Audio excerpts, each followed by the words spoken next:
Halo, selamat sore saudara. Anda sedang menyaksikan live update Tribun News bersama dengan saya Nila Irda. Seperti biasanya kami akan menunjukkan berita terupdate dan juga teraktual yang akan dilaporkan secara langsung oleh wartawan kami di lapangan. Bersama dengan saya Nila Irda, inilah live update selengkapnya. Kita awali dengan informasi pertama, saudara. Sebanyak 44 ex-pegawai Komisi Pemberantasan Korupsi yang bersedia menjadi ASN Polri mengikuti seleksi kompetensi di gedung TNCC Mabes Polri Jakarta pada Selasa hari ini. Kepala Divisi Humas Polri Irjen Dedi Prasetyo tadi menyampaikan, seleksi kompetensi yang akan dijalankan ex-pegawai KPK sebenarnya tidak begitu mempengaruhi kelulusannya menjadi ASN Polri. Seleksi kompetensi ini untuk memetakan posisi jabatan yang akan diemban ex-pegawai KPK tersebut. Untuk mengetahui bagaimana informasi lebih lengkapnya, telah tersambung bersama saya ada wartawan dari Tribun News, Ikman Ibrahim, yang akan memberikan informasi lebih lengkapnya pada Anda, saudara. Halo, selamat sore Ikman. Selamat sore, rekan Nila. Baik, Ikman, untuk hasil pemantauan Anda, kegiatan seleksi kompetensi ex-pegawai KPK di Mabes Polri ini, silakan dengan laporannya. Ya benar, memang tadi sebanyak 44 pegawai ex-pegawai KPK yang bersedia menjadi ASN Polri mengikuti seleksi kompetensi di gedung TNCC Mabes Polri Jakarta Selatan pada hari ini. Adapun rinciannya 43 orang menghadiri secara langsung di Mabes Polri, sementara seorangnya lagi menghadiri atau mengikuti seleksi kompetensi secara online gitu. Memang tadi juga mantan penyidik senior KPK Novel Baswedan mengungkapkan seleksi kompetensi ini merupakan hal yang biasa. Pertanyaannya pun tidak jauh beda dengan asesmen-asesmen yang biasa dilakukannya di KPK, begitu Nila.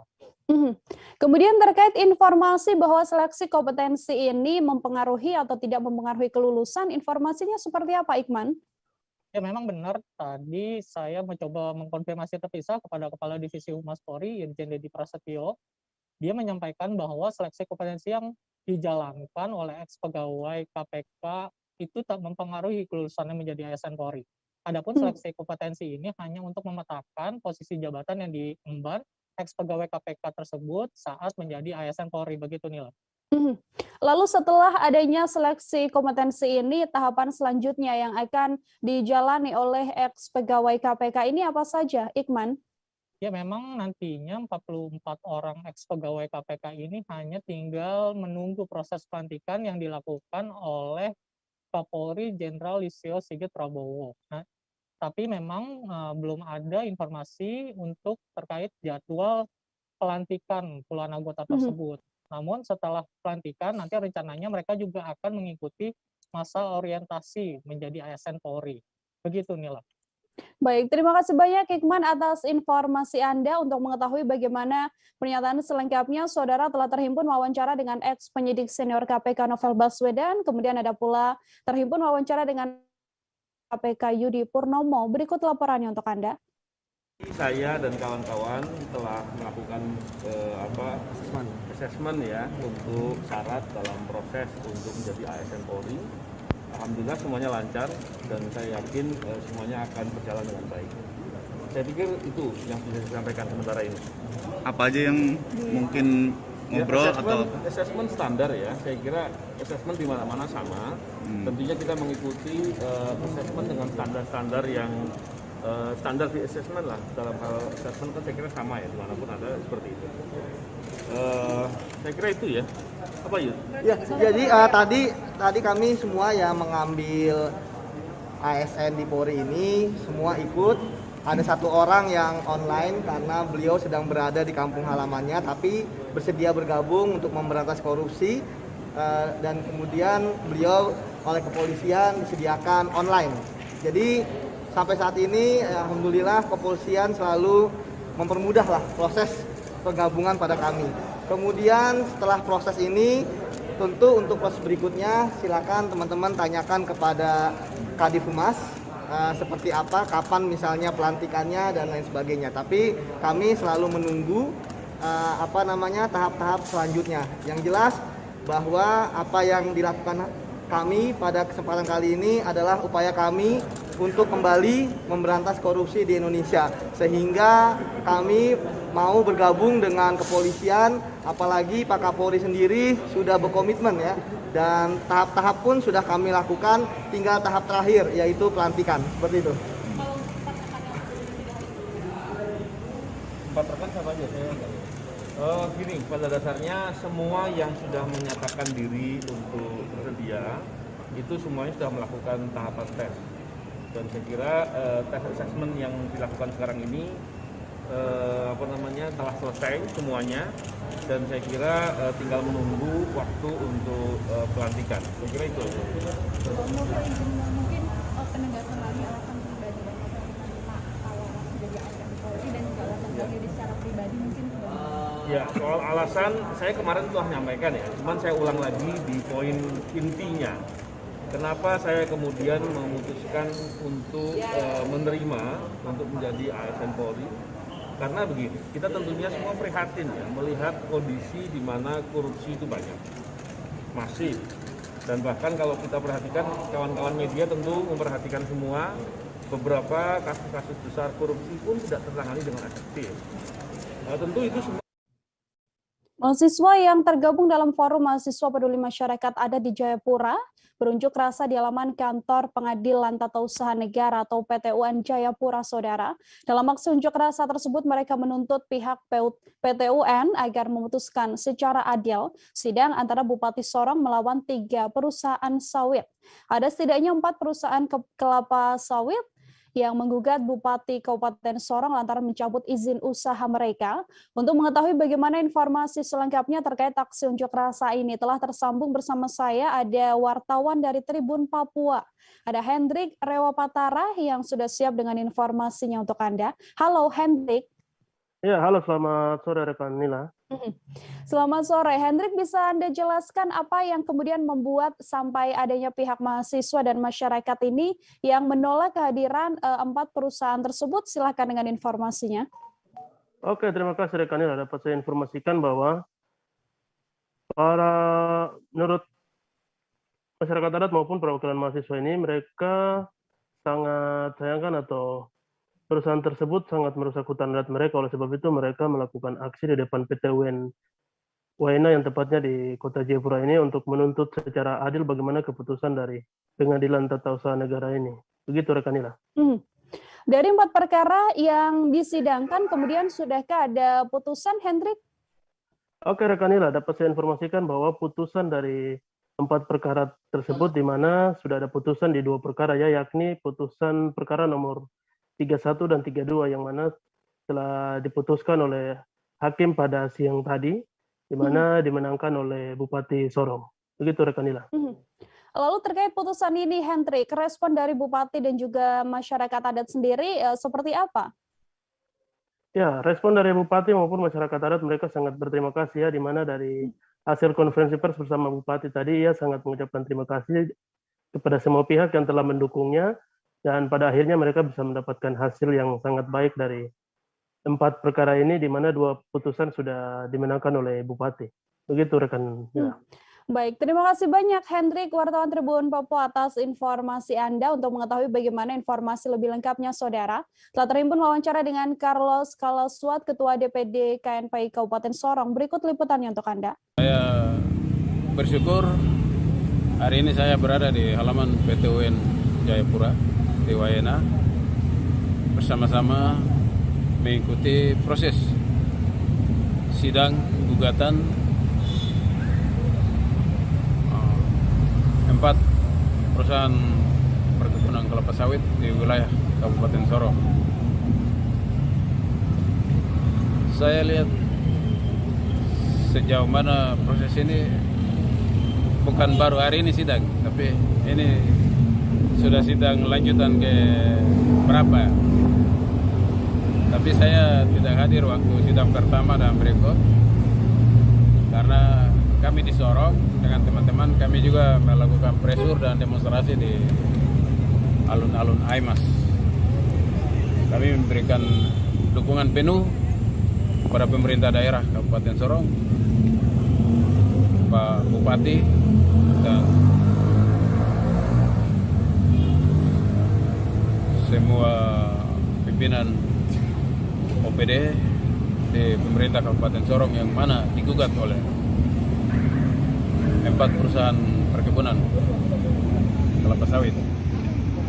Ya, saya mau jelaskan bahwa struktur negara ini jelas.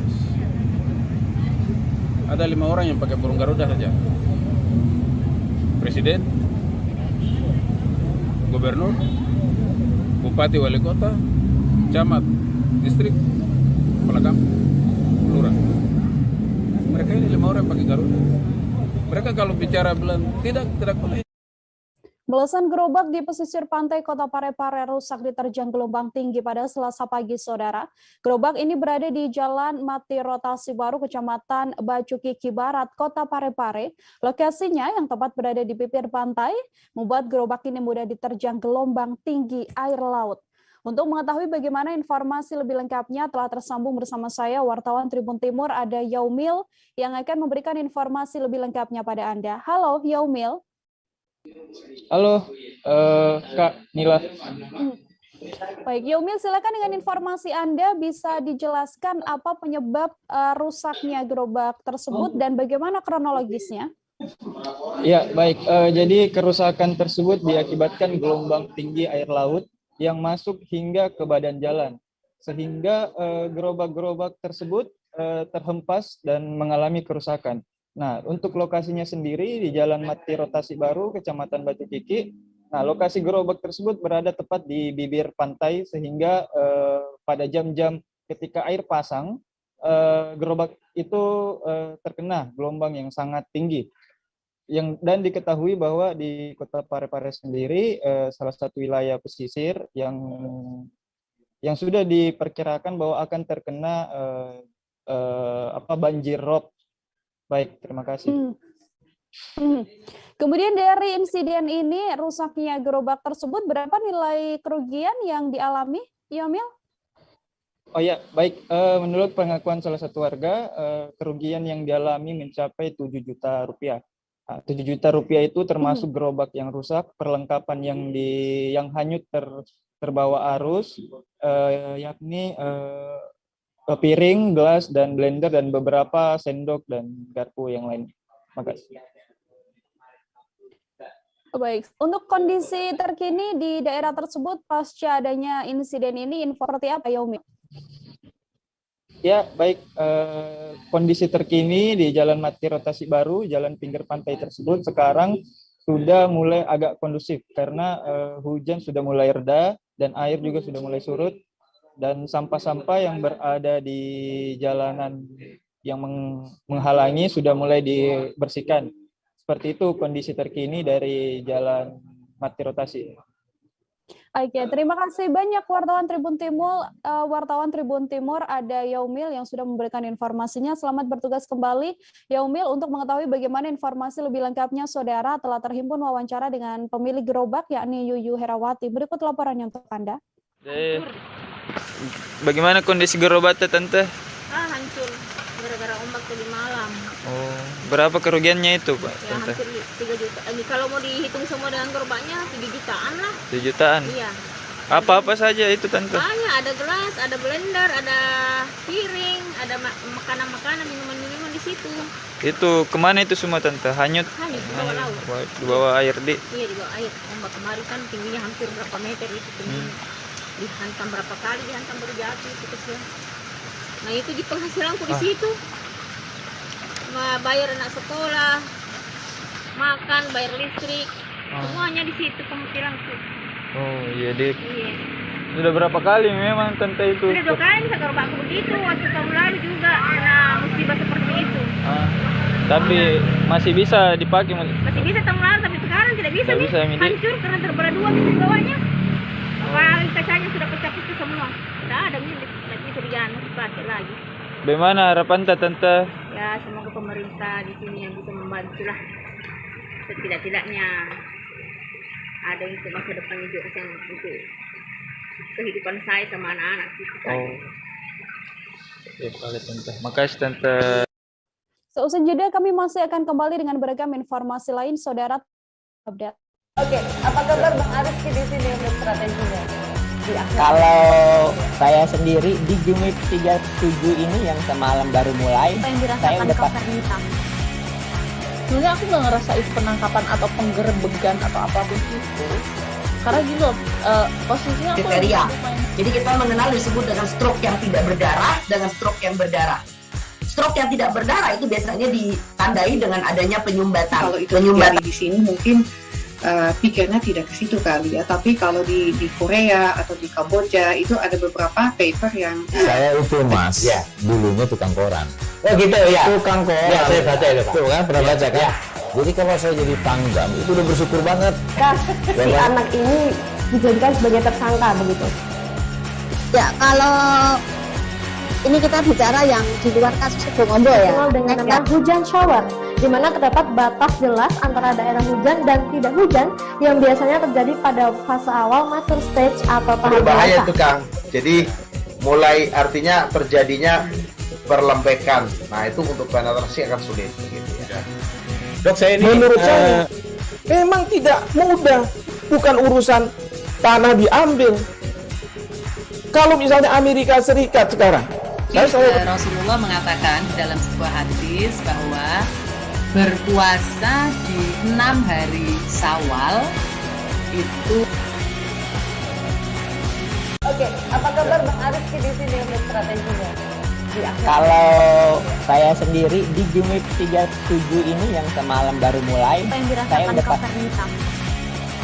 Sebenarnya aku nggak ngerasa itu penangkapan atau penggerebegan atau apapun itu. Karena gini loh, posisinya aku kriteria. Jadi kita mengenal disebut dengan stroke yang tidak berdarah dengan stroke yang berdarah. Stroke yang tidak berdarah itu biasanya ditandai dengan adanya penyumbatan. Kalau itu terjadi di sini mungkin pikirnya tidak ke situ kali ya. Tapi kalau di Korea atau di Kamboja itu ada beberapa paper yang saya itu mas, ya, dulunya tukang koran. Oh gitu ya. Tukang koran. Ya, saya baca itu Pak. Tuh kan pernah baca kan? Ya. Jadi kalau saya jadi pangdam itu udah bersyukur banget. Si anak ini dijadikan sebagai. Masih bersama dengan Senila Irda, saudara Anda kembali menyaksikan live update. Kita ke informasi lain, Wakapolda Jambi Brigjen Pol Yudawan Roswinarso meninjau langsung lokasi kecelakaan bus SPN Polda Jambi yang ditabrak oleh truk pengangkut kayu pada Selasa pagi, di mana dalam kecelakaan ini dikabarkan satu orang siswa seba SPN Polda Jambi bernama Denis Yonas yang juga berasal dari Papua meninggal akibat kecelakaan ini.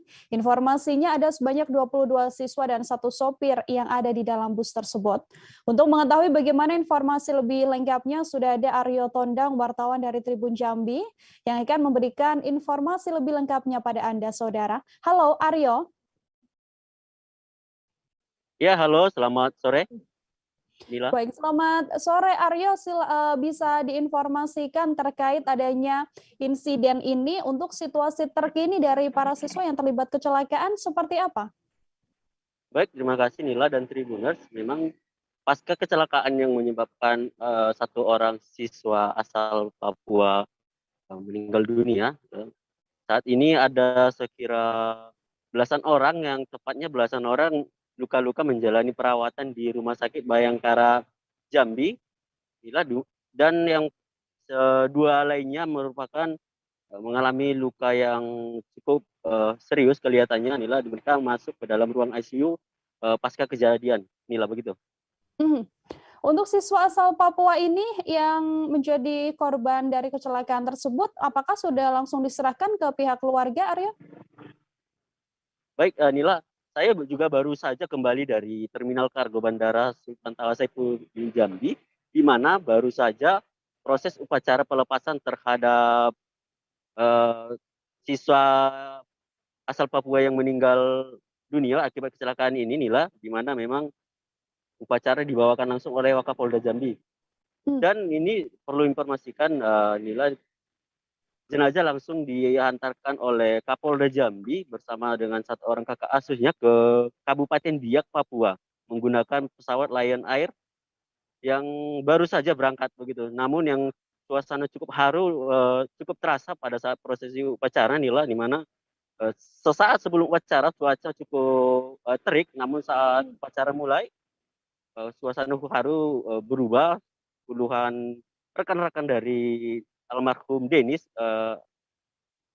tidak kuasa menahan tangis saat prosesi upacara, dan cuaca yang awalnya terik tiba-tiba diguyur hujan begitu, sehingga memang suasananya cukup haru di selama prosesi upacara begitu.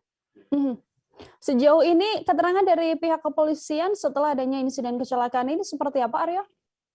Sejauh ini pihak kepolisian khususnya dari Satlantas Polresta Jambi maupun di Lantas Polda Jambi mengaku masih melakukan penyelidikan terkait kasus ini, apakah sopir truk yang kemudian bersalah ataukah iring-iringan dari bus Polda Jambi yang kemudian menerobos lampu merah, karena memang posisi kecelakaan tepat di perempatan lampu merah. Jadi memang belum diketahui pasti Nila siapa yang kemudian bersalah atas kejadian kecelakaan ini. Nila, mereka masih melakukan olah TKP hingga saat ini begitu Nila. Dari pihak kepolisian siapa saja yang kemudian sudah dimintai keterangan, Aryo? Informasi terakhir Nila, saat ini seorang sopir truk sudah diamankan informasinya Nila, namun itu masih kita konfirmasi ulang lagi. Sementara untuk seluruh siswa yang berada di dalam bus berikut dengan sopirnya masih menjalani perawatan di Rumah Sakit Bayangkara, begitu Nila. Oke, terima kasih banyak Aryo Tondang, wartawan Tribun Jambi atas informasinya. Selamat bertugas kembali, Aryo. Kita beralih ke informasi lain, Saudara. Polda Metro Jaya menetapkan anggota Satpejr Ditlantas Polda Metro Jaya Ibda OS sebagai tersangka atas kasus penembakan di eksit tol Bintaro Jakarta Selatan yang terjadi pada Jumat kemarin. Penetapan ini dilakukan seusai penyidik melakukan gelar perkara pada Senin 6 Desember. Ibda OS sebelumnya berstatus terperiksa saat dilakukan pemeriksaan oleh Bipropam Polda Metro Jaya. Untuk mengetahui bagaimana informasi lebih lengkapnya terkait penetapan tersangka untuk Ibda OS ini, tersambung bersama saya ada wartawan dari Tribun News, Fandi Permana, yang akan memberikan informasi lengkapnya pada Anda. Halo, Fandi.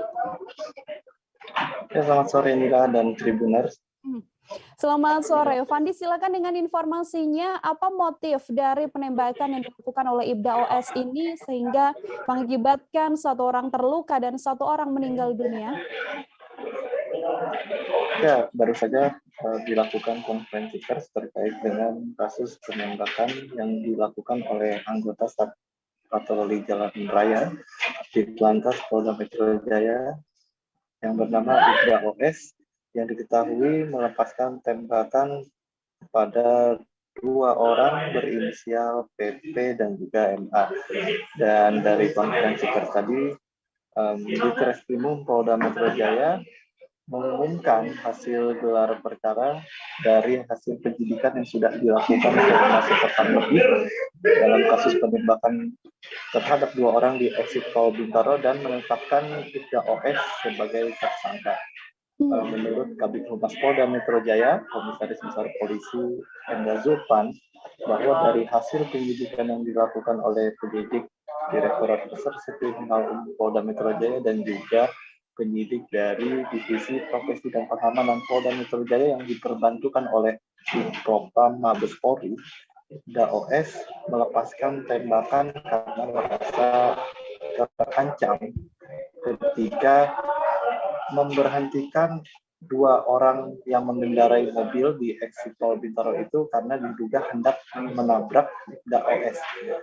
Dan Ibda OS dalam pemeriksaannya juga mengaku bahwa penembakan itu dilakukan semata-mata untuk melindungi dirinya karena korban diduga kuat hendak menabrak Ibda OS.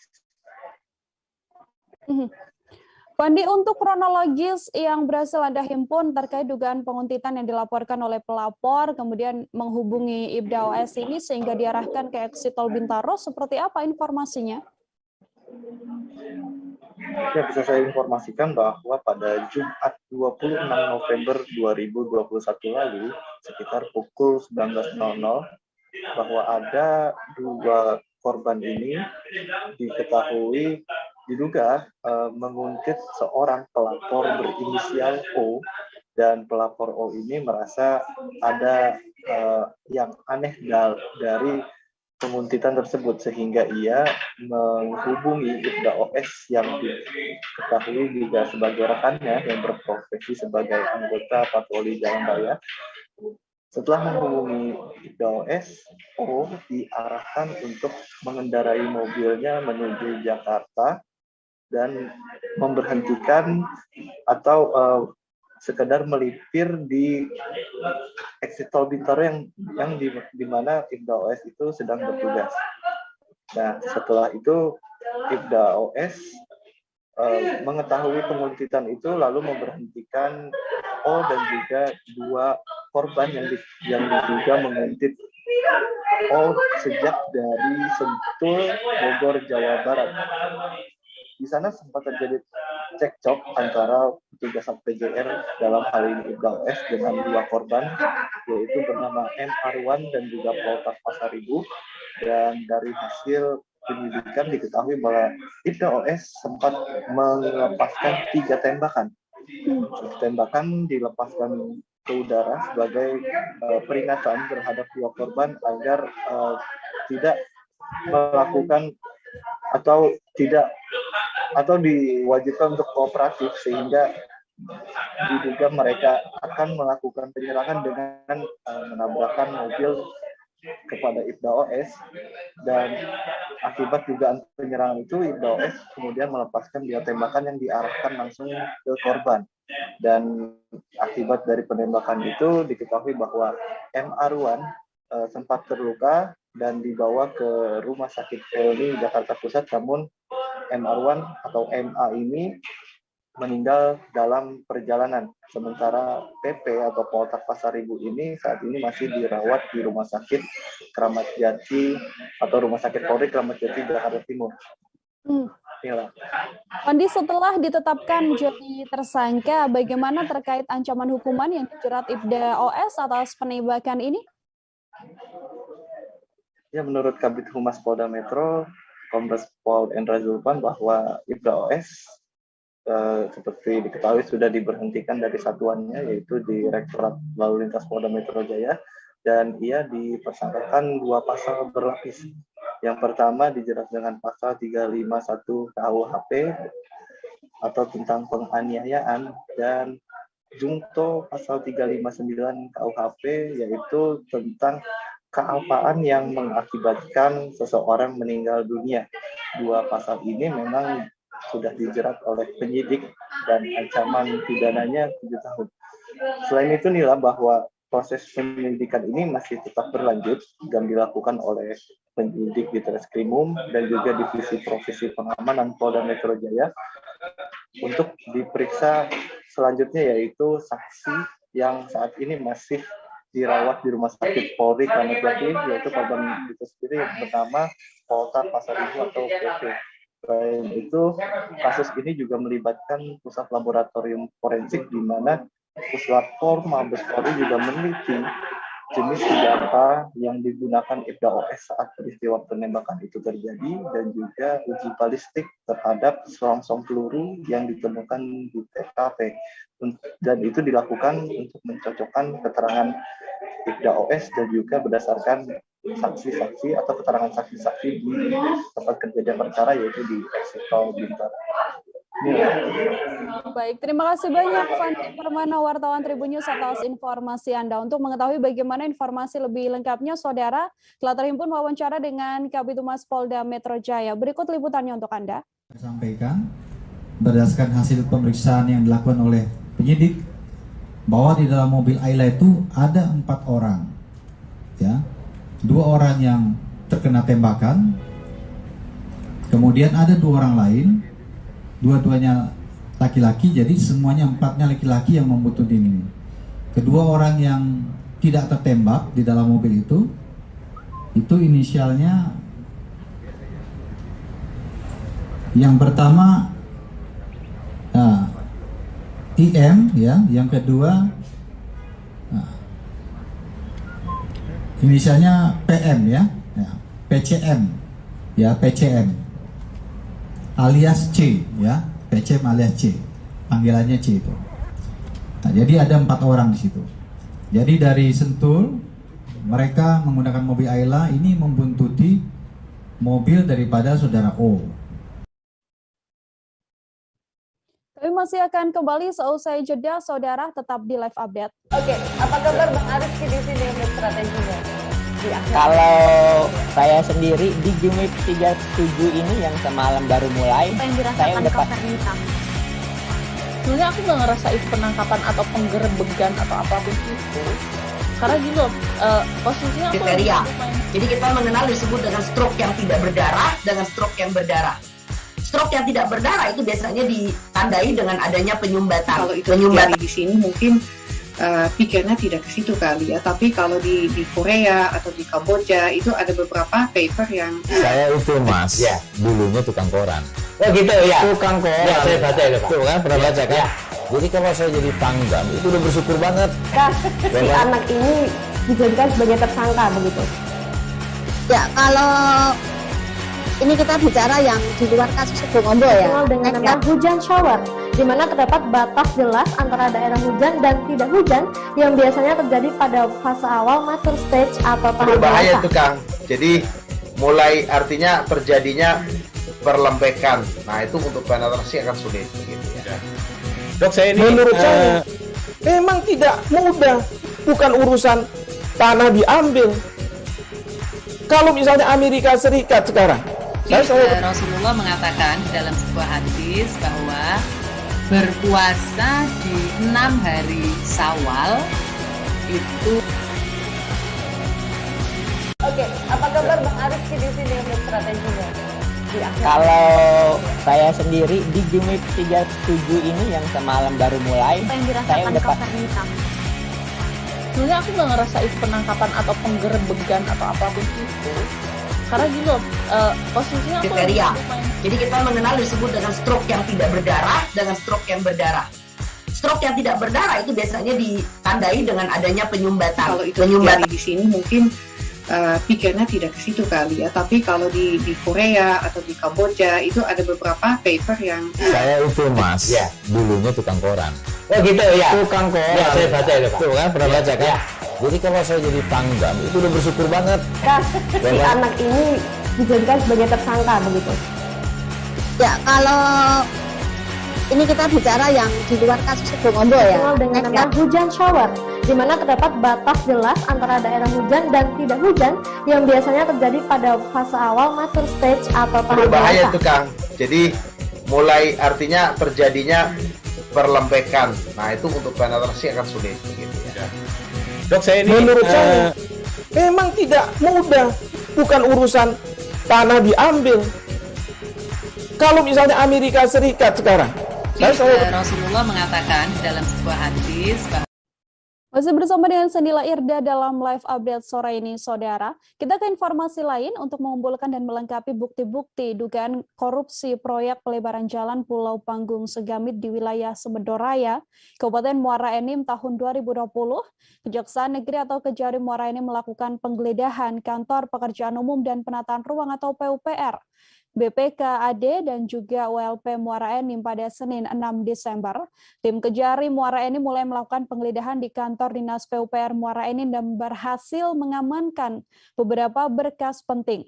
Selama penggeledahan berlangsung, tampak tim penyidik tindak pidana khusus Kejaksaan Negeri Muara Enim mengumpulkan sejumlah bukti. Untuk mengetahui bagaimana informasi lebih lengkapnya, sudah tersambung bersama saya ada wartawan dari Sri Polko.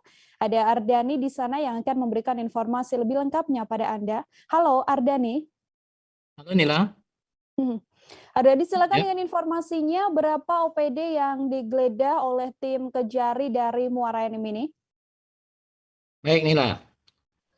Dalam penggeledahan ini, tim Kejari Muara Enim berjumlah 10 orang dengan menggunakan 3 unit mobil, yakni Toyota Kijang Innova BG 1176DW, Nissan X-Trail BG 1341YZ, dan Daihatsu Ayla B614JPU yang dikawal oleh Polres Muara Enim.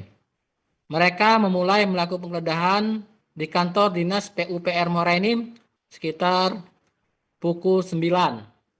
Di sana mereka berhasil mengamankan beberapa berkas penting, dan setelah 2 jam dilakukan penggeledahan, sekitar jam 11.30, tim penyidik yang dipimpin oleh Kasipitsus Ari Prasetyo didampingi Kasih Intel M. Rido Saputra keluar dari kantor Dinas PUPR dan membawa koper hitam menuju ke gedung BPKAD, yaitu Badan Pengelolaan Keuangan dan Aset Daerah Kabupaten Muara Enim.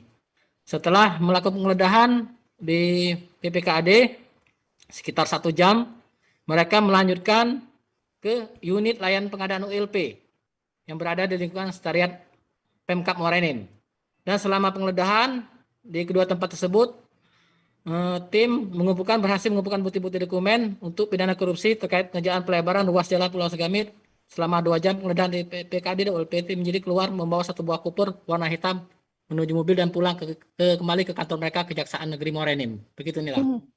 Ardhani, lalu sejauh ini atas kasus tersebut berapa saksi yang telah diperiksa? Kemudian apakah sudah ada penetapan tersangka? Hingga sampai saat ini ada 19 banyak saksi yang telah diperiksa oleh tim Kejari Muara Enim, dan saksi tersebut bisa saja bertambah tergantung hasil dari penyidikan, karena hingga sampai ini pemeriksaan masih terus berlanjut. Kalau untuk tersangka, tim Kejari Muara Enim belum menetapkan karena masih menunggu hasil perhitungan dari BPKP mengenai kerugian atau tidaknya di dalam proyek tersebut. Setelah hasil perhitungan tersebut keluar, barulah mereka bisa menetapkan siapa-siapa yang akan menjadi tersangka atau yang akan ditahan. Begitu Nila.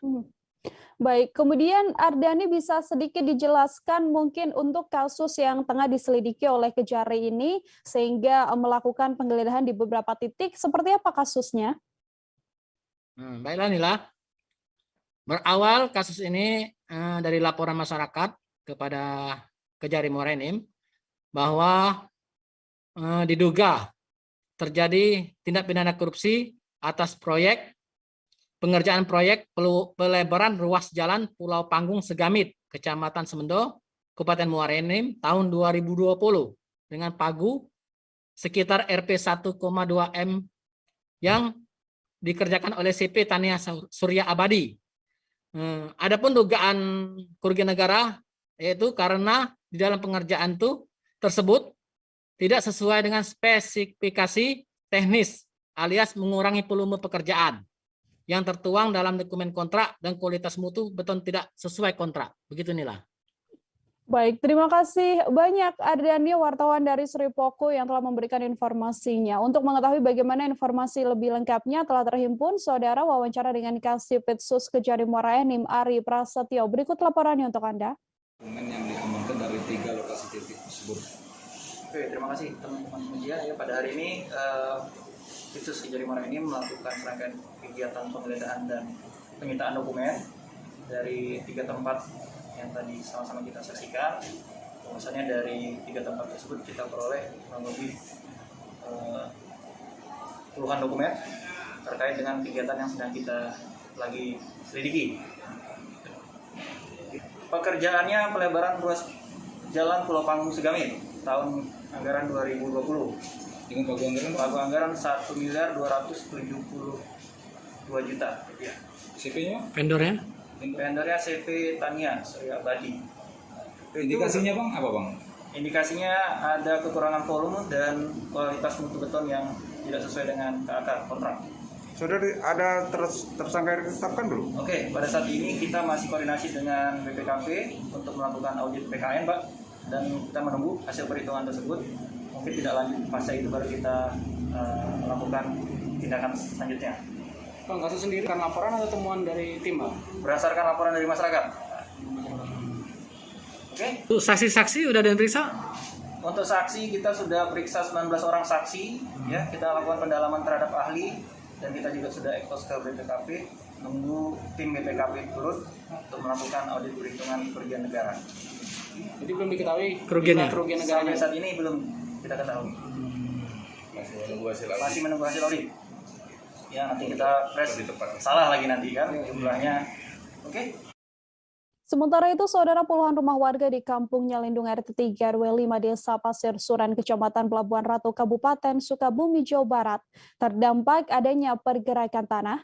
Kepala Desa setempat mengatakan bahwa terdapat setidaknya 30 rumah warga yang terdampak pergerakan tanah ini.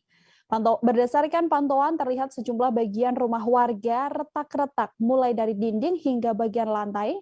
Untuk mengetahui bagaimana informasi lebih lengkapnya, sudah tersambung bersama saya ada wartawan dari Tribun Jabar, ada Rizal Jalaluddin yang akan memberikan informasinya pada Anda, Saudara. Halo, selamat sore Rizal.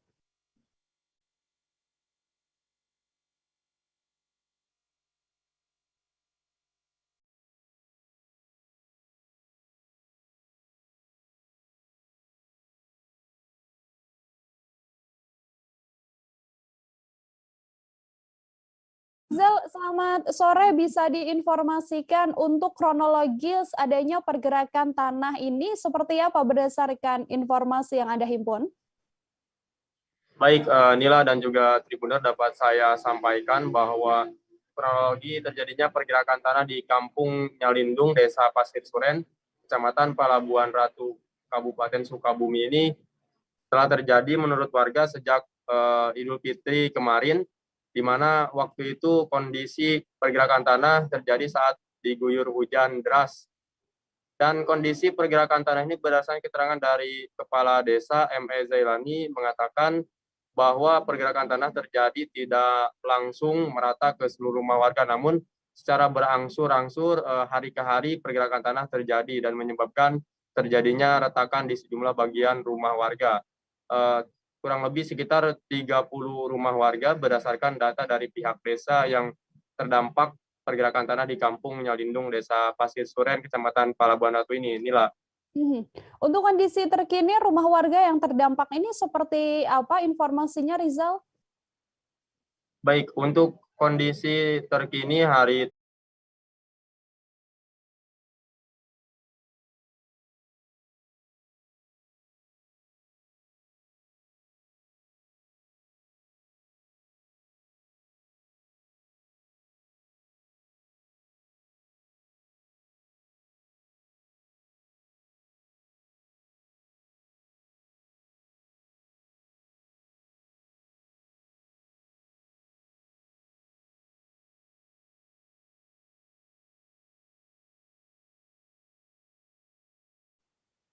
Baik, Rizal, untuk adanya pergerakan tanah ini mungkin bisa diinformasikan sejauh ini sudahkah ada upaya lanjutan yang dilakukan oleh pemerintah?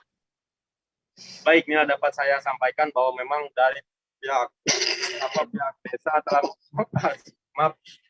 mengupayakan untuk perbaikan dan pihaknya telah melaporkan kepada BPBD kaitan kejadian tersebut, dan saya tadi pagi telah berhasil mengkonfirmasi kepada Bupati Sukabumi bahwa Pemda telah berkomunikasi dengan PPMBG untuk melakukan kajian terkait penyebab pasti pergerakan tanah tersebut, apakah memang adanya sesar di sana, dan memang tadi Bupati Sukabumi sempat mengatakan bahwa lokasi tersebut merupakan jalur sesar, namun belum diketahui pasti jalur sesar Cimandiri atau sesar apa yang melintas di lokasi pergerakan tanah yang menyebabkan 30 rumah warga retak-retak tersebut, Nila.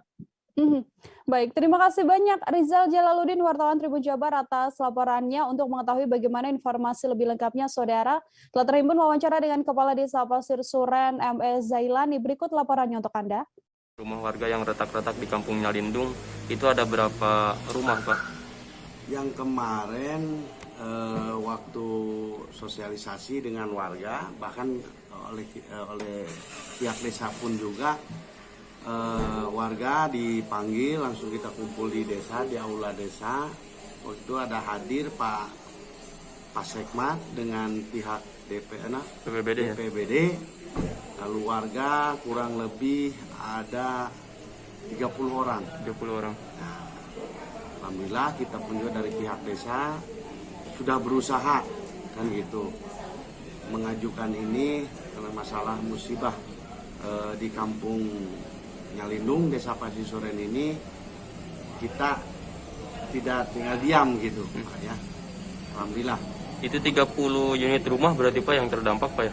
Ya kurang lebih 30 lah yang terdampak. Satu kedusunan itu Pak? Satu kedusunan. Di RW 3 ya? Ya. Oke. Pak, kan ini kan dari desa sudah mengupayakan. Untuk respon dari BPBD sendiri waktu itu seperti apa Pak? Respon dari BPBD alhamdulillah, makanya BPBD saya panggil ke sini dengan Pak Sekman. Mereka mungkin nanti untuk ke depan kita pun juga dari pihak desa sudah kumpulkan kakak KTP yang kena gitu ya di Kampung Nyalindung. Nanti ke depan memang rencananya mereka akan direlokasi, diungsikan atau seperti apa, Pak? Itu kayaknya belum ada kabar. Belum ada kabar ya. Memang kejadiannya waktu itu kapan sih, Pak? Kejadiannya sih udah lama. Jadi itu penggeserannya itu nggak pelan-pelan gitu. Pelan-pelan. Yayasan Abura melalui konsultan hukumnya, Arbelis menyanggah kabar saudara terkait adanya pasien kontak erat yang kabur dari lokasi isolasi di asrama SMP IT Abdurrab Islamic School. Padahal data dari Dinas Kesehatan Kota Pekanbaru mencatat ada 29 orang pasien kontak erat yang pulang tanpa sepengetahuan petugas. Menurutnya, kabar tersebut merupakan kabar yang tidak benar. Untuk mengetahui bagaimana informasi lebih lengkapnya, ada Fernando Sikumbang, wartawan dari Tribun Pekanbaru yang akan memberikan informasinya pada Anda. Halo, Fernando. Oke, sore Lila. Selamat sore, Fernando. Silakan dengan laporan Anda bisa diceritakan bantahan versi yayasan dan juga versi Dinas Kesehatan ini seperti apa? Oke, Nila, dari informasi yang dihimpun dari Dinas Kesehatan pada hari akhir pekan kemarin, setelah selesai para pasien kontak erat menuntaskan masa isolasi di asrama dari Abdurrab Islamic School, Dinas Kesehatan langsung menyampaikan bahwa dari data yang ada sekitar 29 dari pasien kontak erat pulang lebih dahulu sebelum jadwal isolasi tuntas dilakukan di asrama tersebut, Nila. Namun pihak sekolah melalui konsultan hukum dari Yayasan Abdurrab menampik kabar tersebut. Mereka meyakinkan bahwa pemulangan dari 29 orang pasien kontak erat yang kebanyakan para peserta didik atau siswa tersebut, siswa sekolah Islam terpadu itu, sudah mendapat izin dari tim keamanan dan juga tim kesehatan yang bertugas di lapangan pada saat itu, Nila.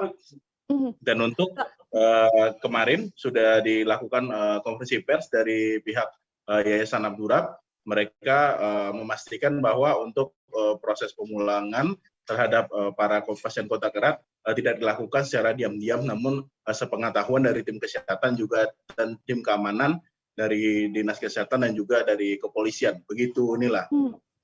Kemudian untuk saat ini kondisi para siswa yang sudah menjalani isolasi, informasinya seperti apa, Fernando?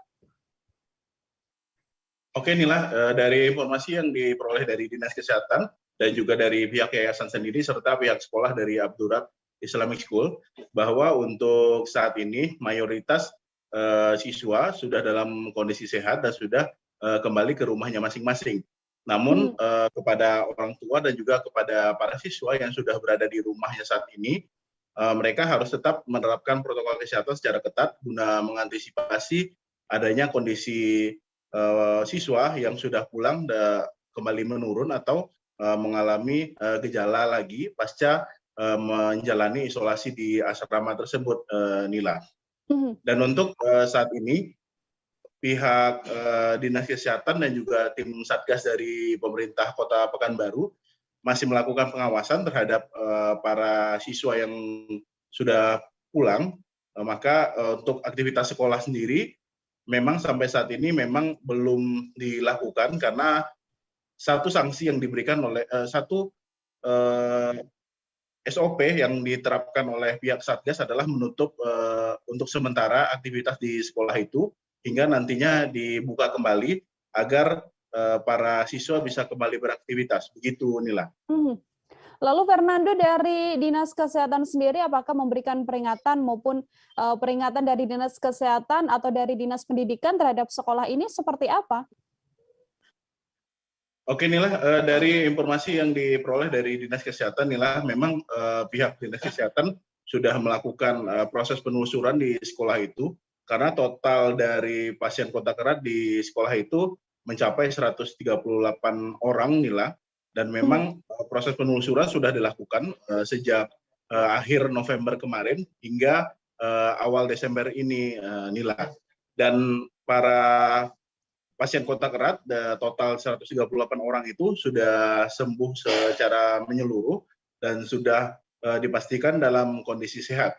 Sedangkan pihak dinas pendidikan sendiri dan juga wali kota menegaskan bahwa penutupan sekolah itu pasca ditemukannya kasus COVID-19 di sekolah terpadu itu Nila merupakan satu sanksi kepada pihak sekolah maka dilakukan penutupan sementara hingga nanti waktu ditentukan oleh pihak Satgas penanganan COVID-19 di Kota Pekanbaru. Karena sampai detik ini wali kota belum memberikan instruksi untuk membuka kembali aktivitas di sekolah itu. Namun lain hal di sejumlah sekolah secara keseluruhan saat ini proses pembelajaran tatap muka masih berlangsung karena untuk sampai saat ini memang jadwalnya merupakan jadwal ujian untuk para siswa di sekolah SD dan SMP untuk ujian akhir semester ganjil, Nila. Begitu, Nila. Baik, terima kasih banyak Fernando Sikumbang, wartawan Tribun Pekanbaru atas laporan Anda. Untuk mengetahui bagaimana informasi lebih lengkapnya, Saudara terhimpun wawancara dengan konsultan hukum Yayasan Abdurrab Armilis. Berikut laporannya untuk Anda. Nah, di sini rekan-rekan wartawan, tidak ada itu berita-berita ada pula yang melarikan diri, tidak benar. Ini dijaga ketat oleh aparat keamanan dan security kami. Nah, kenapa itu 93 orang? Karena mereka kan tidak tetap itu positif, tidak statis. Tentu yang positif ini bergerak juga ke arah negatif. Yang ke arah negatif ini mereka pulang. Itu di sini melepas itu ada Pak Kapolres, ada Kapolsek, ada beberapa petugas dinas kesehatan di sini hadir. Dan pada pagi harinya juga saya bertemu juga langsung dengan pemerintah kota dan wali kota, asisten dan segala macam ya, aparat-aparat itu. Nah, Pak Wali Kota juga pernah menyarankan supaya dirawat di Rumah Sakit Madani. Nah, bagi kami terserah saja bagaimana baiknya. Namun demikian tidak jadi dirawat di Rumah Sakit Madani, maka anak-anak tetap dan guru tetap diisolasi dan dirawat di sekolah dan diawasi oleh perawat kami dan tim dokter Universitas Fakultas Kedokteran Universitas Abdurrab. Nah, kami ya sangat memperhatikan sekali ya, obat-obatan, asupan gizi, sehingga anak-anak alhamdulillah dapat berita pagi hari ini semua sudah keadaan bugar, baik yang ada di rumah dan semua di sekolah sudah pada pulangkan. Kemarin sudah dipulangkan sore dengan mendapat terlebih dahulu pembekalan dari petugas kesehatan dan dilepas juga oleh aparat. Pada Kamis 25 November lalu, Bupati Bulungan Syarwani telah melakukan kerjasama dalam bentuk MOU, Saudara, dengan Universitas Kristen Maranatha Bandung tentang program pendidikan penguasaan keahlian terapan atau vokasi yang meliputi Diploma 1 dan juga Diploma 2. Syarwani berharap masa depan para insan generasi muda asli Kabupaten Bulungan ini bisa berkontribusi pada proyek kawasan industri pelabuhan internasional atau KIPI di Tanah Kuning, Mangkupade. Untuk mengetahui bagaimana informasi lebih lengkap sudah tersambung bersama saya wartawan Tribun Kaltara. Ada Georgie Sentana Silalahi yang akan memberikan informasinya pada Anda. Halo Georgie.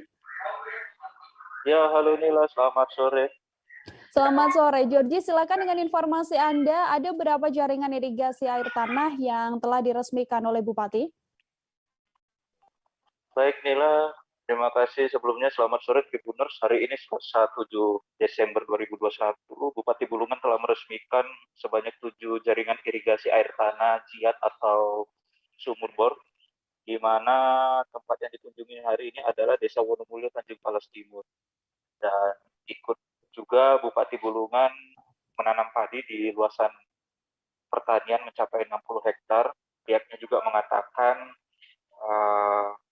nantinya 60 hektar ini bisa berkembang mencapai 150 hektar untuk mendukung produk beras yang akan menjadi pemasok utama konsumsi di proyek kawasan industri pelabuhan internasional Tanah Kuning Mangkupadi yang akan diresmikan rencananya Presiden Joko Widodo di tanggal 16 Desember 2021.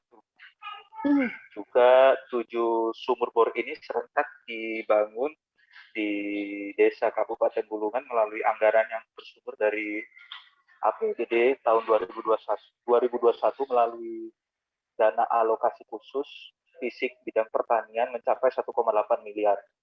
Terdapat 7 sumur ini dibangun di tahun 2021, yaitu 3 sumur di Kecamatan Tanjung Palas Utara, yaitu di gabungan kelompok tani Gapok Tani Rahayu, Desa Silva Rahayu, kemudian Desa Kelubir, kemudian ada Desa Pemungtawai di Desa Pimping, kemudian 2 sumur di Kecamatan Tanjung Palas, yaitu di Desa Gunung Putih dan kelompok tani Karya Tani Mira Desa Antutan, dan 2 sumur lagi itu di Kecamatan Tanjung Palas Timur, yaitu Gapoktan Puji Lestari Desa Wonomulyo dan Gapoktan Harapan Makmur Desa Sajawilir. Dan tujuan irigasi teknis untuk peningkatan indeks pertanaman atau IP ini lebih diharapkan Bupati Bulungan Syarwani bisa lebih 1 kali musim tanam dalam tanam padi bisa mencapai 3 kali.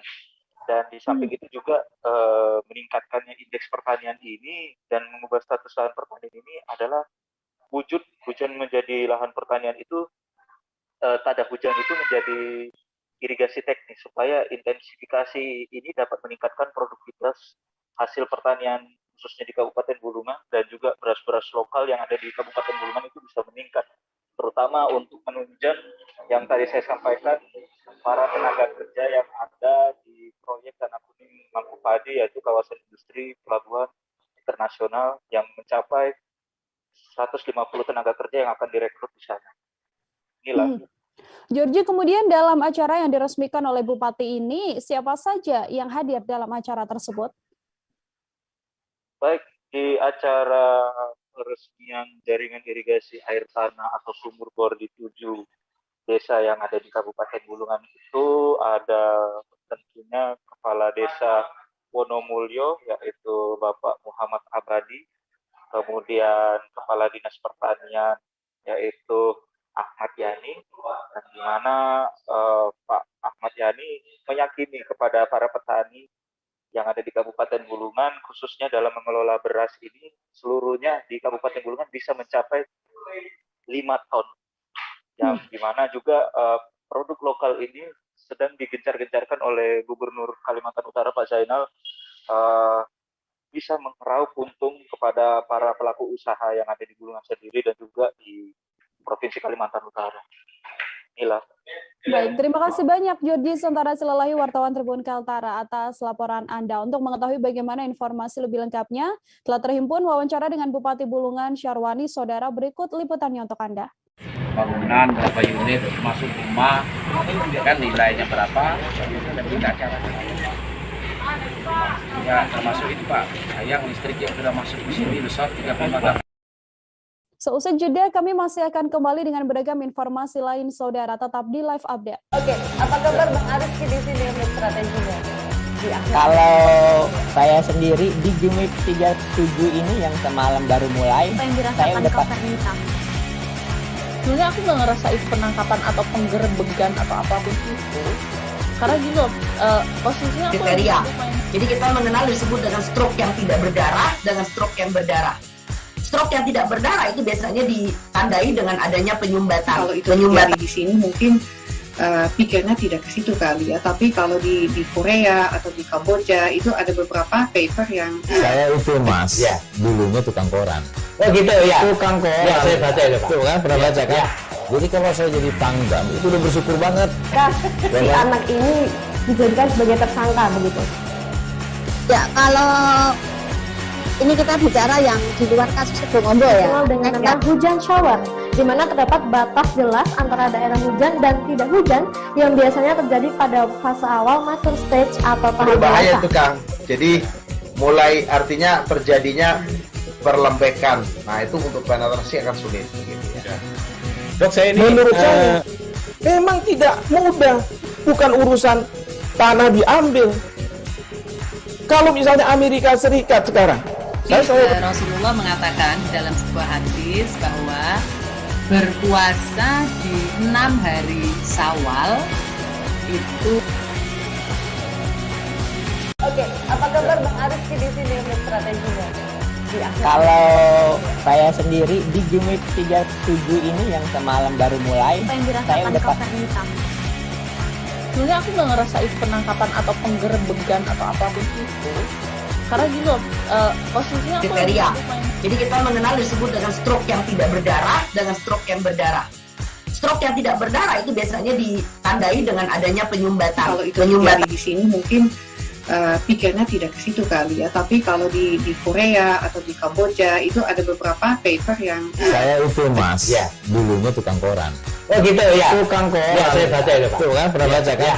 Jadi kalau saya jadi pangdam itu udah bersyukur banget. Si anak ini dijadikan sebagai tersangka begitu. Ya kalau ini kita bicara yang di luar kasus Sebongondo ya. Dengan nama hujan shower, di mana terdapat batas jelas antara daerah hujan dan tidak hujan yang biasanya terjadi pada fase awal mature stage atau tahap Berbahaya dewasa. tuh Kang. Jadi Anda masih menyaksikan live update bersama dengan saya Nila Irda. Wakil Gubernur DKI Jakarta Ahmad Riza Patria Saudara menilai tak mudah menjadi pengemudi Transjakarta karena diperlukan konsentrasi, ketelitian dan juga kewaspadaan yang sangat tinggi. Sopir Transjakarta juga harus memenuhi syarat dan ketentuan yang ada. Orang nomor 2 di ibu kota ini juga mengatakan bahwa proses rekrutmen terhadap supir-supir tersebut harus sesuai dengan ketentuan. Untuk mengetahui bagaimana informasi lebih lengkapnya, telah tersambung bersama saya, wartawan dari Warta Kota ada Yolanda Putri yang sudah siap dengan informasinya untuk Anda. Halo, selamat sore Yolanda. Ya, selamat sore Nila. Baik, Yolanda, Wagub DKI Jakarta Ahmad Riza Patria ini menyoroti terkait sopir bus Transjakarta. Kemudian untuk tanggapan dari Wagub sendiri terkait banyaknya kecelakaan bus Transjakarta ini, seperti apa respon dari Ahmad Riza Patria? Ya baik Nila, terima kasih. Memang Wakil Gubernur DKI Jakarta Ahmad Riza Patria mengatakan saat ini ia bersama pihaknya masih mendalami tahap evaluasi guna mengetahui secara keseluruhan terkait akar permasalahan yang ada di Transjakarta. Kendati demikian, bertambahnya kecelakaan menjadi bukti perlunya evaluasi secara total di dalam operasional keamanan Transjakarta, sehingga keputusan baru bisa diambil setelah adanya hasil yang merinci terkait rentetan kecelakaan yang terjadi. Begitu, Nil. Kecelakaan Transjakarta ini memang sering terjadi ya Yolanda, kemudian Wagub Ariza sendiri menilai bahwa tidak mudah begitu untuk menjadi pengemudi Transjakarta. Apa yang disampaikan oleh Wakil Gubernur DKI Jakarta ini? Ya baik Nila, memang Wakil Gubernur DKI Jakarta Ahmad Riza Patria ini menilai bahwa tak mudah menjadi pengemudi Transjakarta karena diperlukan konsentrasi, ketelitian, dan kewaspadaan yang tinggi. Maka demikian, menurut dia, supir Transjakarta juga harus memenuhi syarat dan ketentuan yang ada. Ia juga mengatakan bahwa proses rekrutmen supir-supir itu harus sesuai dengan ketentuan yang berlaku. Begitu, Nila. Baik, terima kasih banyak Yolanda Putri, wartawan Warta Kota atas informasinya. Untuk mengetahui bagaimana informasi lebih lengkapnya, Saudara, Tribun wawancara dengan Wakil Gubernur DKI Jakarta Ahmad Riza Patria. Berikut laporannya untuk Anda. Juga kami minta untuk diperhatikan semua operator yang bertanggung jawab menyiapkan bus dan supir-supir agar memastikan proses rekrutmen supir-supir itu harus sesuai dengan ketentuan dan harus mempunyai pengalaman yang cukup. Karena seperti yang sering kami sampaikan, mengendarai bus Transjakarta itu tidak mudah. Kenapa? Karena jalannya lurus, membosankan, kiri kanan ada pembatas, jadi jaraknya sangat sempit sekali. Butuh ketelitian, konsentrasi, pengalaman yang cukup, sehingga terhindar dari kecelakaan. Ya, gitu ya. Kita beralih ke informasi lainnya, Saudara. Gubernur Jawa Timur, Hovifah Indar Parawansa bersama jajaran meninjau lokasi jembatan Geladak Perak di Kecamatan Pronojiwo yang putus akibat bencana guguran awan panas Gunung Semeru pada Senin 6 Desember. Gubernur Hovifah mengatakan bahwa perbaikan fasilitas untuk mengembalikan aksesibilitas masyarakat di Candipuro dan Pronojiwo yang sebelumnya terakses oleh jembatan Geladak Perak ini menjadi salah satu prioritas utama penanganan yang kini telah dikoordinasikan Untuk mengetahui bagaimana informasi selengkapnya, sudah ada wartawan kami dari Surya, Fatimah Zahro, yang akan memberikan informasinya pada Anda. Halo, selamat sore Zahro. Selamat sore Nila. Baik, Zahro bisa diinformasikan untuk update terkini penanganan pasca bencana awan panas guguran Semeru. Silakan dengan laporan Anda. Ya. Terima kasih Nila, bisa saya laporkan bahwa sampai detik ini pemerintah Provinsi Jawa Timur berkoordinasi dengan jajaran termasuk Bupati Lumajang dan juga sejumlah jajaran terkait terus mengkoordinasikan untuk penanganan pasca bencana guguran awan panas Gunung Semeru. Salah satu yang menjadi prioritas adalah pengembalian akses masyarakat di Candipuro dan juga Pronojiwo, di mana dua kecamatan ini yang semula terhubung dengan jembatan Geladak Perak, saat ini aksesnya lumpuh total karena memang jembatannya putus akibat dasar dari jembatan tersebut diterjang oleh lahar dingin, aliran lahar dingin dari Gunung Semeru seperti itu. Gubernur Hovifah Indar Parawansa telah mengkoordinasikan bersama dengan BNPB dan juga Kementerian PUPR terkait pengembalian fungsi akses jembatan Geladak Perak. Ada beberapa opsi yang disampaikan Gubernur untuk pengembalian akses jembatan tersebut.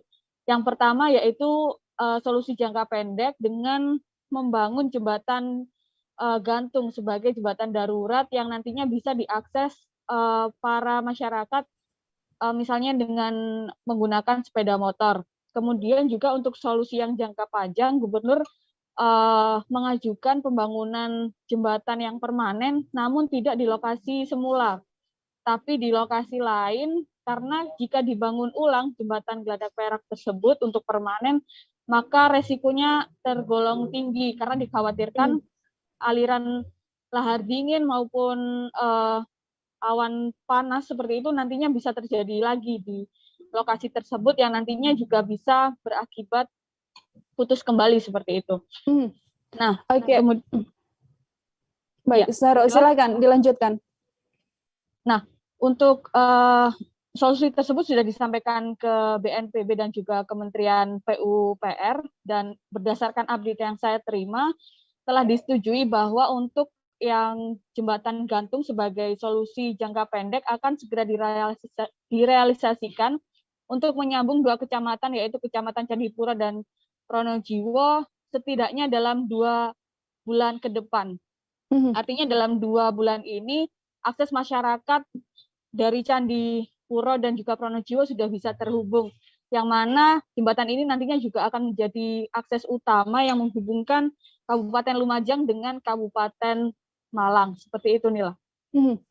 Zahro, kemudian dalam peninjauan yang dilakukan oleh Gubernur Jawa Timur Hovifah Indar Parawansa, begitu memang fokus utama adalah untuk perbaikan jembatan ini. Namun apakah memang ada hal-hal lain mungkin terkait sejumlah korban dan sebagainya yang juga menjadi fokus dari Gubernur Jawa Timur ini? Ya, Nila, untuk update-nya sampai tadi malam dilaporkan bahwa korban jiwa akibat awan panas guguran Semeru itu ada sebanyak 22 orang meninggal dan 27 orang masih dinyatakan hilang. Nah, pemerintah Provinsi Jawa Timur, di mana Gubernur sampai hari ini pun masih ada di Kabupaten Lumajang sejak hari Sabtu, memastikan bahwa kebutuhan para pengungsi masyarakat di Kabupaten Lumajang tercukupi. Ia keliling ke beberapa posko, terutama dapur umum, untuk mengecek kebutuhan dan juga persediaan logistik. Gubernur Hovifah dan juga Bupati Lumajang telah berhitung dan menyatakan bahwa persediaan logistik di Kabupaten Lumajang untuk posko-posko dapur umum tersedia hingga 15 hari ke depan. Makanya beliau menyampaikan terima kasih kepada jajaran yang telah banyak membantu, karena banyak sekali bantuan yang telah dikirimkan untuk masyarakat dan juga pengungsi bencana awan panas Semeru yang dikirimkan lewat banyak akses. Memang di jalan-jalan utama memang terputus, namun masih ada akses seperti dari Kabupaten Malang, kemudian juga dari Kabupaten Pasuruan yang juga mengedrop logistik untuk kebutuhan para pengungsi masyarakat dari Kabupaten Lumajang yang terdampak bencana awan panas Semeru tersebut. Mila. Oke, terima kasih banyak Fatimatus Zahra, wartawan dari Surya atas informasinya. Untuk mengetahui bagaimana informasi lebih lengkapnya, Saudara, telah terhimpun wawancara dengan Gubernur Jawa Timur, Hovifah Indar Parawansa. Berikut laporannya untuk Anda. Kita dengan Pak Kapolda dan Kepala BNPB itu sedang membahas kemungkinan dari akses yang bisa dilakukan di sini adalah dengan menyiapkan jembatan gantung. Tapi sekali lagi itu juga hanya dimungkinkan pertama pasti setelah dilakukan assessment oleh tim PUPR. Kedua, kalau jembatan gantung berarti baru bisa dilalui motor. Nah, kita tentu berharap ada solusi strategis jangka panjang. Aksesibilitas dari Kecamatan Candipuro ke Pronojiwo ini kan ini sambungannya. Jadi kalau kita misalnya ingin mengajukan ada pembangunan jembatan untuk membangun koneksitas antara Candipuro dan Pronojiwo, maka kita lihat mana yang paling secure. Jadi kalau misalnya menggunakan jalur yang lama, ini saya lihat kurang secure. Karena di tengah jalan itu ada arus lahar biasa material lewat situ. Jadi tetap ada kekhawatiran. Saya rasa tim assessment dari Kementerian PUPR yang sekarang ini sudah di Pronojiwo nanti akan menyampaikan opsi-opsi untuk bisa memberikan solusi ya bagi masyarakat. Kita beralih ke informasi selanjutnya, Saudara. Akibat terpaan gelombang pasang, sebuah rumah panggung 2 tingkat di Balikpapan ambruk pada Senin 6 Desember malam tadi. Persisnya berada di kawasan RT 4 Kelurahan Kelandasan Hulu, Balikpapan Kota. Rumah tersebut memang sudah ditinggal lama dan dikosongkan, namun dikabarkan akan kembali ditempati oleh pemilik rumah. Untuk mengetahui bagaimana informasi selengkapnya, sudah ada wartawan kami dari Tribun Kaltim, ada Muhammad Zain yang sudah siap dengan informasinya. Halo Zain. Halo Nila. Zain, silakan dengan laporan Anda untuk kronologis ambruknya rumah panggung ini, bagaimana informasinya?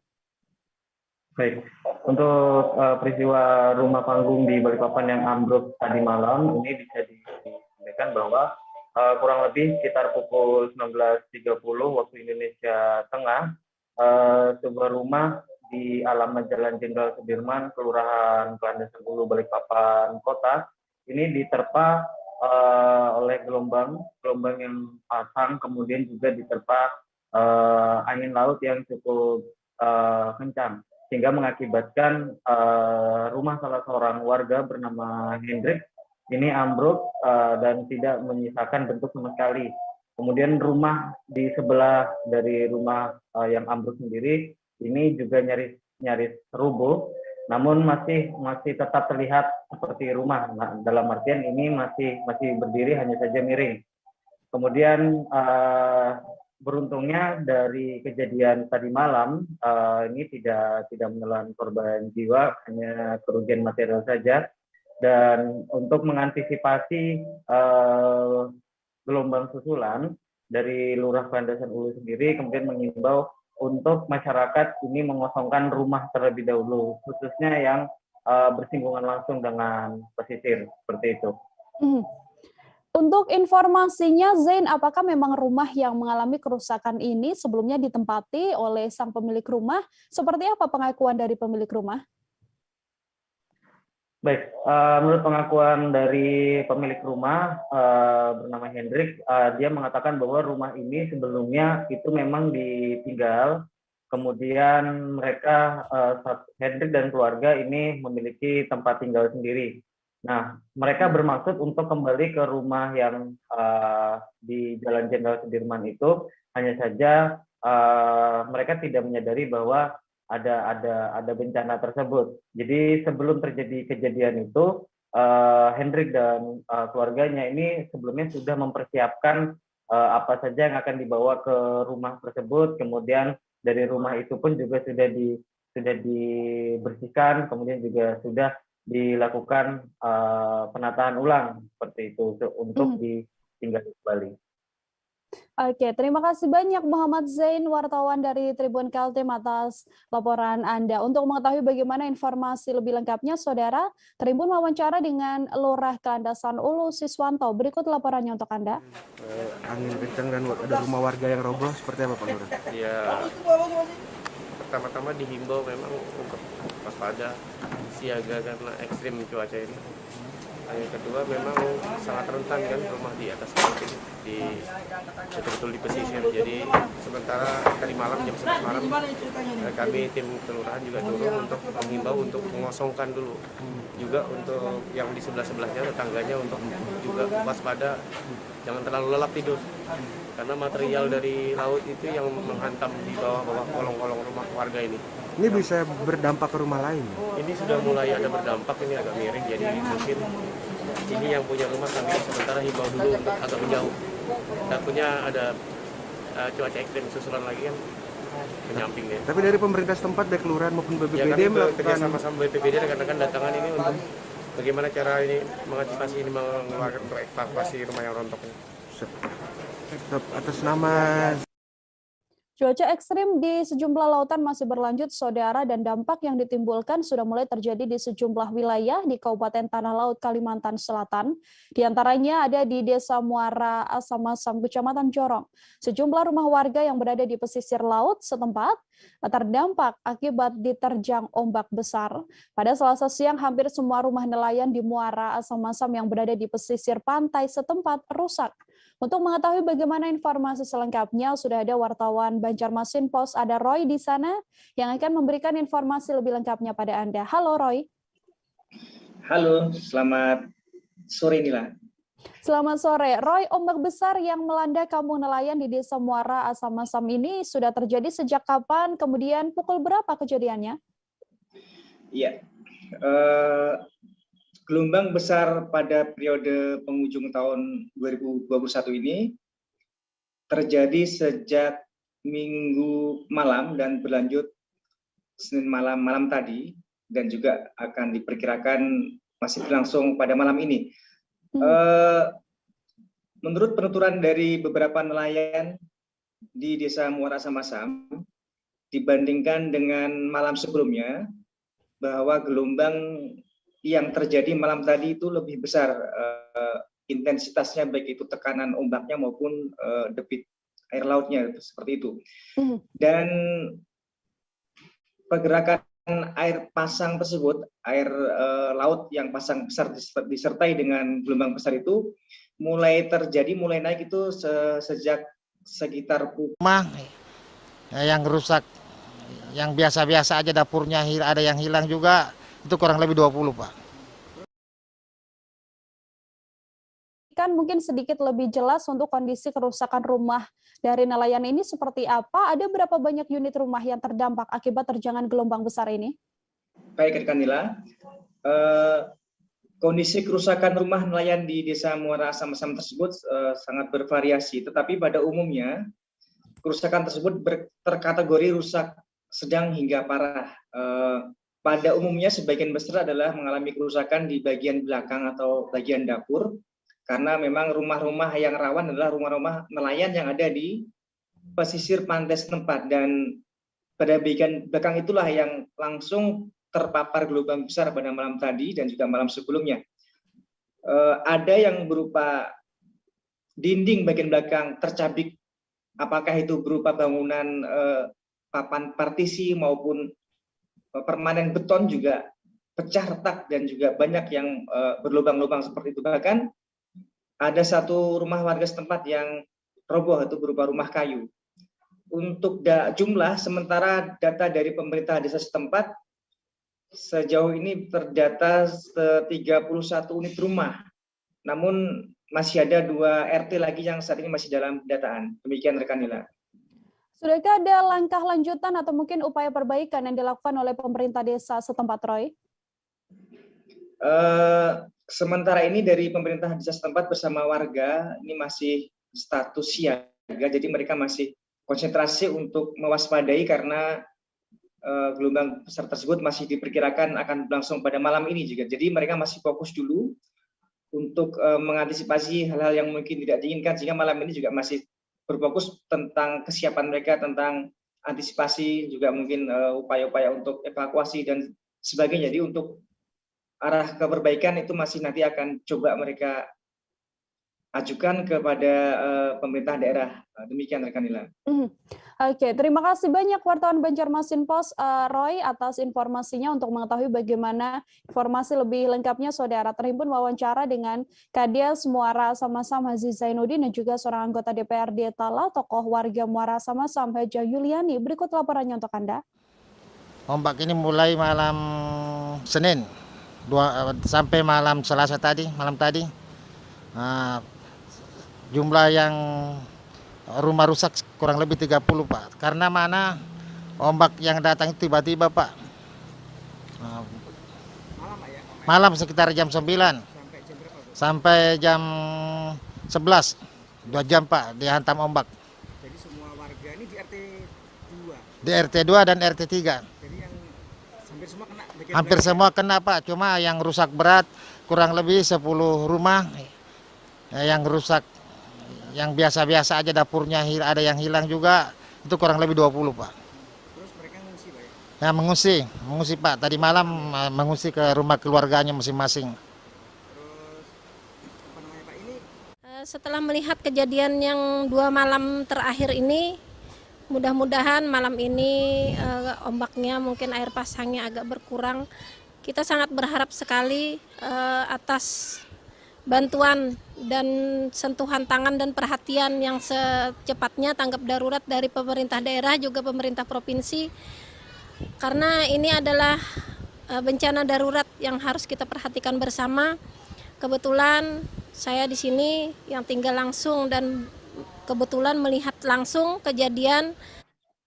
Lantaran ombak air laut yang cukup tinggi di Pantai Pasir Padi pada Selasa 7 Desember pagi, saudara, air meluap hingga ke jalanan.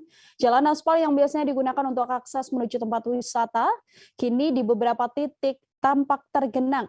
Beberapa titik tergenang cukup dalam dan ada beberapa yang hanya genangan tipis saja. Tak banyak orang yang kemudian nekat untuk melintasi kawasan tersebut. Untuk mengetahui bagaimana informasi lebih lengkapnya, tersambung bersama saya wartawan Bangka Pos ada Andini Dwi Hasanah yang akan memberikan informasi lebih lengkapnya pada Anda. Halo Andini. Halo Nila. Andini, silakan dengan informasi Anda untuk situasi terkini di kawasan Pantai Pasir Padi tersebut seperti apa? Oke, terima kasih Nila. Selamat sore Tribuners. Jadi di Pantai Pasir Padi sejak kemarin memang itu sudah terjadi genangan yang cukup dalam dan genangan yang tipis begitu Nila.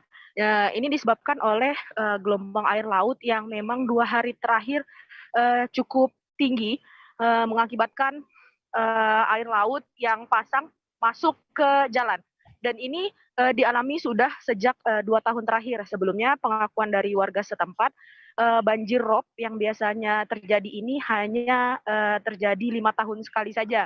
Namun tahun kemarin sempat terjadi serupa di bulan yang sama, dan tahun ini 2021 juga kembali terjadi. Dan ini juga sempat diherankan oleh warga setempat yang tinggal dekat kawasan Pantai Pasir Padi, kenapa banjir rob ini terjadi 2 tahun pada 2 tahun ini langsung sekaligus begitu Nila. Pemerintah setempat juga sudah melakukan pemantauan langsung di beberapa titik banjir yang tergenangnya cukup dalam, sehingga untuk pengunjung Pantai Pasir Padi ini, karena diketahui Pantai Pasir Padi ini adalah satu-satunya kawasan wisata di Kota Pangkal Pinang. Jadi untuk para pengunjung yang mau berdatangan ke Pantai Pasir Padi sudah di-stopkan untuk tidak dulu memasuki kawasan wisata Pantai Pasir Padi di Kota Pangkal Pinang. Demikian Nila. Andini, sejauh ini terkait situasi di kawasan Pantai Pasir Padi tersebut, kemudian sudahkah ada tindak lanjut dari pemerintah setempat? Untuk tindak lanjut mungkin belum ada tindak lanjut begitu mendalam Nila, hanya saja dari BPBD Kota Pangkal Pinang menurunkan tim siaga untuk berjaga-jaga di kawasan tersebut, takutnya terjadi hal-hal yang tidak diinginkan. Dan BPBD Kota Pangkal Pinang juga memperkirakan gelombang air laut, puncak gelombang air laut maksud saya, akan terjadi besok pagi. Jadi diperkirakan gelombang air laut akan lebih tinggi lagi dari hari ini. diperkirakan kira-kira gelombang air laut sekitar 2,75 meter. Demikian Nila. Oke, terima kasih banyak wartawan Bangka Pos Andini Dwi Hasanah atas laporannya. Selamat bertugas kembali Andini. Kita ke informasi selanjutnya, Saudara. Warga di Gang Haji Mansur, Kelurahan Joglo, Kecamatan Kembangan, Jakarta Barat, dibuat geger dengan temuan bunga bangkai di lahan kosong pada Senin kemarin.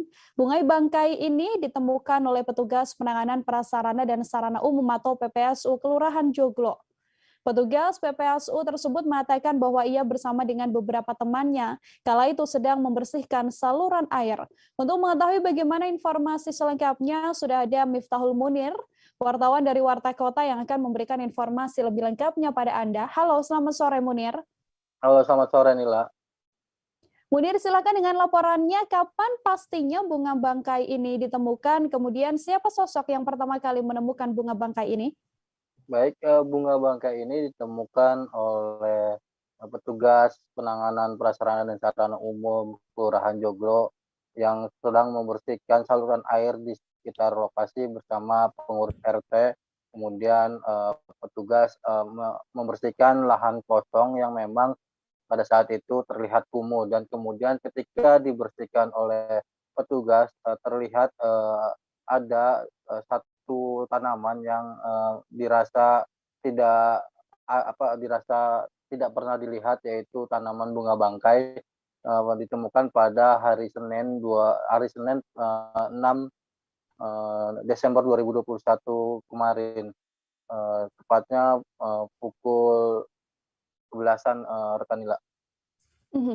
Sejauh ini dari pengurus RT setempat, bagaimana responnya melihat adanya temuan bunga bangkai tersebut, Munir?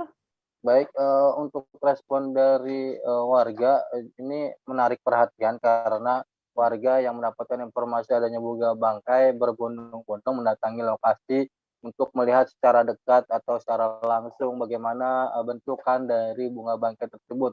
Kemudian juga warga penasaran dengan sebutan dari bunga bangkai itu apakah mengeluarkan aroma tidak sedap atau memang tidak ada aromanya, sehingga warga yang penasaran berusaha mendekati. Namun saat ini petugas PPSU sudah memberikan pagar agar tidak ada warga sekitar yang merusak tanaman tersebut. Begitu rekan Nila. Sudahkah diketahui terkait asal muasal adanya bunga bangkai ini, apakah memang ditanam oleh seseorang atau seperti apa informasinya, Munir? Baik, pada awalnya petugas PPSU 6 November 2021 sempat melakukan penebangan pohon di sekitar lokasi, yaitu pada bulan lalu, tapi tidak menemukan atau tidak melihat adanya bunga bangkai. Namun 1 bulan kemudian dari bulan November lalu, atau tepatnya pada kemarin tanggal 6 Desember 2021, petugas PPSU ini baru melihat adanya bunga bangkai tersebut yang sudah cukup mekar ataupun besar di sekitar lokasi yang ditemukan tersebut. Dan dapat diinformasikan juga bahwa sesuai keterangan dari pejabat di Kelurahan Joglo bahwa ada 2 titik lainnya kemungkinan akan tumbuh bunga bangkai yang sama. Begitu rekan Nila. Baik, terima kasih banyak Miftahul Munir, wartawan Warta Kota, atas informasi Anda. Untuk mengetahui bagaimana informasi lebih lengkapnya, Saudara, telah terhubung wawancara dengan Andi Nurmufid, petugas PPSU Kelurahan Joglo yang menemukan bunga bangkai tersebut. Berikut liputannya untuk Anda. Pak RT, kemudian pas kita sini, tahu ditemukan ada bunga ini gitu. Kemarin tanggal 6 kemarin ya? Iya, 6. Oh, berarti baru kemarin banget ya, Bang ya? Ketemunya. Sebulan gitu. yang lalu sebelum ada, sebulan yang lalu ini lahan kebun ya. Oh, emang nggak terpakai ya, Bang ya? Ya. Punya warga apa? Ini kayaknya punya PT. Kalau saya kan kurang begitu tahu ya, cuma kebetulan Pak RT yang lain ya tahu ini bunga bangkai katanya gitu. Oh gitu. Sebelumnya pernah ada tumbuh di sini juga nggak? Belum ada. Baru ini berarti ya, Bang ya? Setelah mengetahui itu, terus apa yang dilakukan? Lapor. Iya, kita kan kebetulan ada ini Pak RT nih, samping kan rumah, samping lahan ini kan rumah Pak RT tuh. Ya beliau mungkin infoin ke warga, ke grup warga. Gitu. Dari tindakan Pak Lurah sendiri ya seperti apa? ya kita lakukan ini seperti sekarang nih, kita rapikan. Oh, dirapiin ya Bang ya? Biar yang mau lihat juga enak lihatnya. Ya baru kita pasang. Oh biar gitu. Lebih... Informasi tadi, saudara, sekaligus menutup perjumpaan kita dalam live update kali ini. Masih di tengah pandemi, kami kembali mengingatkan Anda untuk selalu menerapkan protokol kesehatan dimanapun Anda berada. Jangan lupa juga untuk terus menyaksikan live update setiap hari di seluruh kanal YouTube Tribun Network. Saya Nila Irda beserta kru yang bertugas pamit undur diri. Terima kasih dan sampai jumpa. Jangan lupa like, subscribe, dan share ya.